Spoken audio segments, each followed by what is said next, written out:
கர்த்தருடைய பரிசுத்த நாமத்திற்கு ஸ்தோத்திரம் உண்டாவதாக. கர்த்தராகிய இயேசு கிறிஸ்துவின் நாமத்தில் உங்களுக்கு கிருபையும் சமாதானமும் உண்டாவதாக. இந்த நாளுக்குரிய தியானத்திற்கான தேவ வார்த்தை பிலிப்பியர் அதிகாரம் 3 வசனம் 12.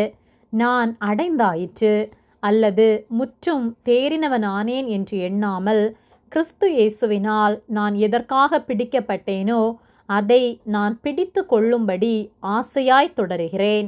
பிரியமானவர்களே, கர்த்தருடைய பிள்ளைகளாகிய நம்மை கர்த்தர் எதற்காக தெரிந்து கொண்டாரோ அந்த அழைப்பை அறிந்தவர்களாக, அவருக்கு உண்மை உள்ளவர்களாக நாம் ஒவ்வொரு நாளும் வாழ வேண்டும். பிலிப்பியர் 3:12 நான் அடைந்தாயிற்று அல்லது முற்றும் தேறினவனானேன் என்று எண்ணாமல் கிறிஸ்து இயேசுவினால் நான் எதற்காக பிடிக்கப்பட்டேனோ அதை நான் பிடித்து கொள்ளும்படி ஆசையாய் தொடருகிறேன் என்று பவுல் பிலிப்பியருக்கு எழுதுகிறார்.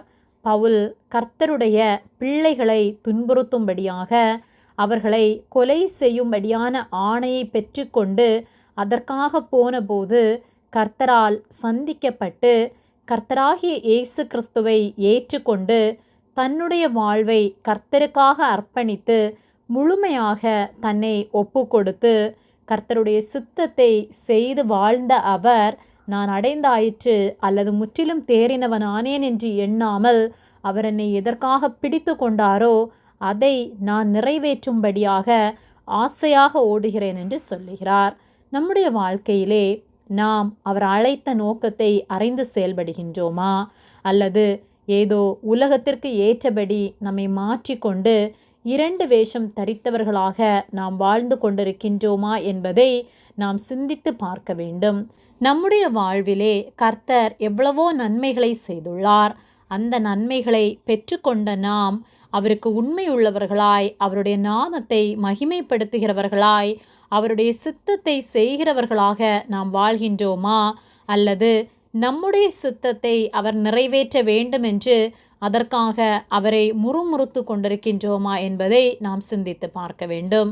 நம்முடைய வாழ்வு நம்முடைய சித்தத்தின்படி செய்யப்படுமானால் சமாதானம் உள்ள வாழ்வாக காணப்படாது என்பதை நாம் புரிந்து கொண்டு ஆவிக்குரிய வாழ்க்கையிலும் உலக பிரகாரமான காரியங்களிலும் நம்முடைய குடும்பத்தை முழுமையாக அவருடைய கரத்திலே ஒப்பு கொடுத்து அவருக்கு பிரியமுள்ளவர்களாய், அவர் நம்மிடம் எதை எதிர்பார்க்கின்றாரோ அவருடைய சித்தம் என்ன என்பதை நாம் அறிந்து செயல்படுவோமானால் நம்முடைய வாழ்வு நிச்சயமாக சமாதானம் உள்ளதாக, பரிசுத்தம் உள்ளதாக காணப்படும்.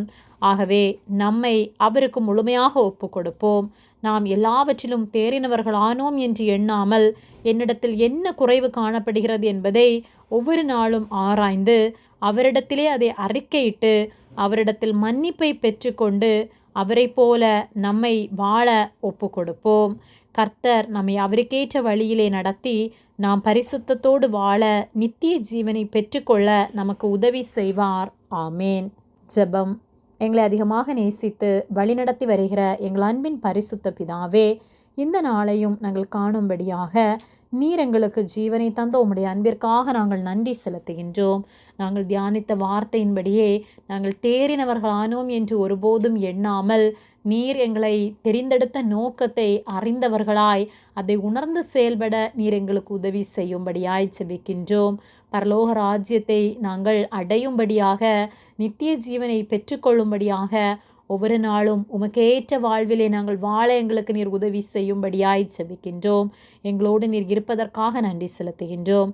இயேசுவின் நாமத்தில் ஜெபிக்கின்றோம் பிதாவே. ஆமேன். கர்த்தர் உங்களை ஆசீர்வதிப்பாராக.